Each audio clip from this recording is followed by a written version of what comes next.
আমার প্রিয় মুসলমান ভাইয়েরা, বিশ্বনবী মুহাম্মদুর রাসূলুল্লাহ সাল্লাল্লাহু আলাইহি ওয়াসাল্লাম এতিম অবস্থায় দুনিয়াতে আসলেন। জন্মের আগে বাবাকে হারিয়েছেন এতিম নবী। এতিম অবস্থায় দুনিয়ায় আসার পরে নবীজি সাল্লাল্লাহু আলাইহি ওয়াসাল্লাম, তৎকালীন আরবের কিছু প্রথা ছিল, যখন ছেলে মেয়ে জন্মগ্রহণ করত তারা নিজেরাই লালিত পালিত করতেন না। অন্য জায়গা থেকে, বসরা থেকে কিছু মানুষ এসে ওই সমস্ত সন্তানগুলোকে নিয়ে তারা দুধ পান করায়া আস্তে আস্তে লালন পালন করিয়ে বড় করে বাবা মার হাতে দিয়ে দিতেন। বলি সুবহানাল্লাহ। নিজেরাই দুধ পান করাতেন না, তারা আরবি ভাষাটা সুন্দর করে জানার জন্য, শেখার জন্য মায়ের কাছ থেকে একজন ছোট্ট বাচ্চাগুলোকে দিয়ে দিতেন। দুধ মা বলা হয়। এই দুধ মাদের কাছে তারা বাচ্চাগুলো দিয়ে দিতেন, যাতে করে তারা সুন্দর করে বাচ্চাকেই শুধু দেখাশোনা করবে, লালিত পালিত করবে, বিনিময় তারা দিরহাম দেবে, স্বর্ণ অলংকার যে যেভাবে পারে তারা দিবে। নবীজি যখন জন্মগ্রহণ করে সেই সময়টা একটা মৌসুম ছিল। সেই মৌসুমে মক্কায় মানুষ দূর দূরান্ত থেকে গাধা ঘোড়া যার যা আছে তাই নিয়ে মক্কায় প্রবেশ করেছে। নবীজির কাছে সব মহল্লা থেকে ঘুরে ঘুরে ছোট ছোট বাচ্চা, ছেলে মেয়ে যার যা আছে সবাই পেয়ে গিয়েছেন। ধনী ধনী মানুষগুলো দেখে দেখে তাদের বাচ্চাগুলো নিয়েছে। আর নবীজির দুধ মা ছিলেন হালিমা।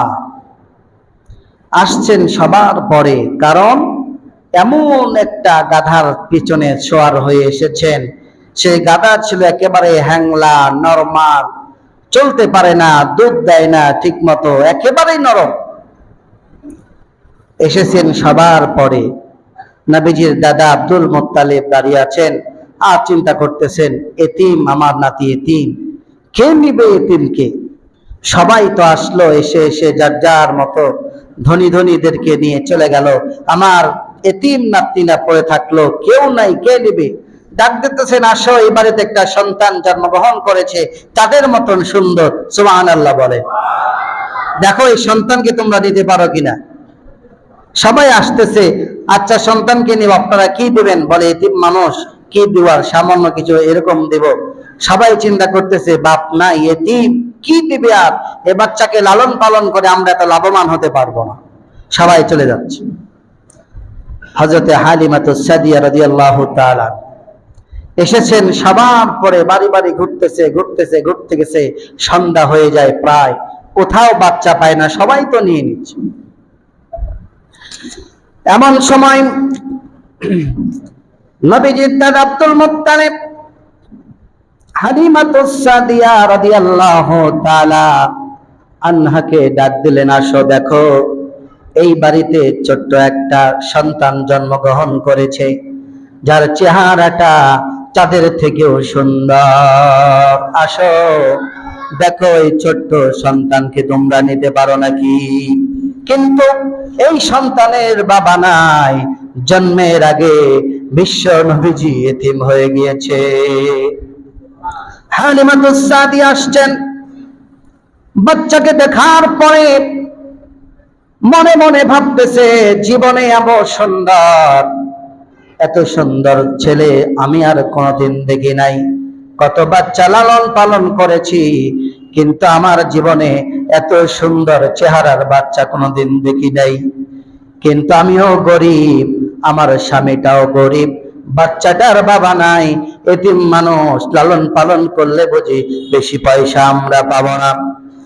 এরপরেও স্বামীকে ডাক দিয়ে বলতেছে, স্বামী, যেহেতু কোনো ছেলে সন্তান আমরা পেলাম না, এতিম একটা সন্তান আছে, খালি হাতে যাওয়ার চাইতে আমরা যদি এতিম সন্তানটাকে সাথে করে নিয়ে যাই, আপনি একটা বারের জন্য সন্তানকে এসে দেখেন, হতে পারে এই বাচ্চাটা আমাদের জন্য বড় বরকতের হয়ে যাবে।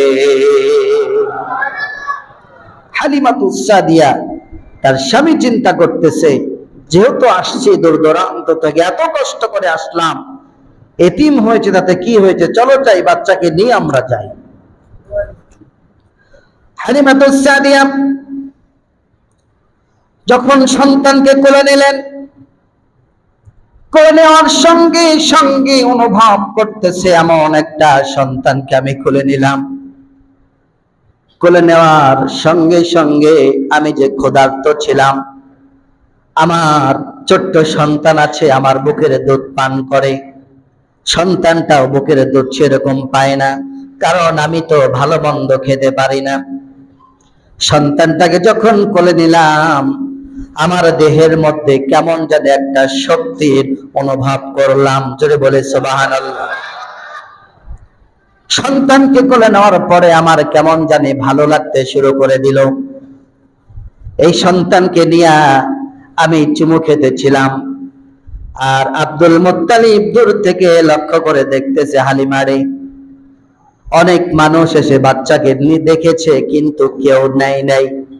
তুমি এমন একটা সন্তানকে নিয়ে গেলে, এটা দুনিয়ার সাধারণ কোন মানুষের মতো সন্তান নয়, এটা হলো আখিরি জামানার নবী, বিশ্ব নবী মুহাম্মদুর রাসূলুল্লাহ সাল্লাল্লাহু আলাইহি ওয়াসাল্লাম। জোরে বলে সুবহানাল্লাহ।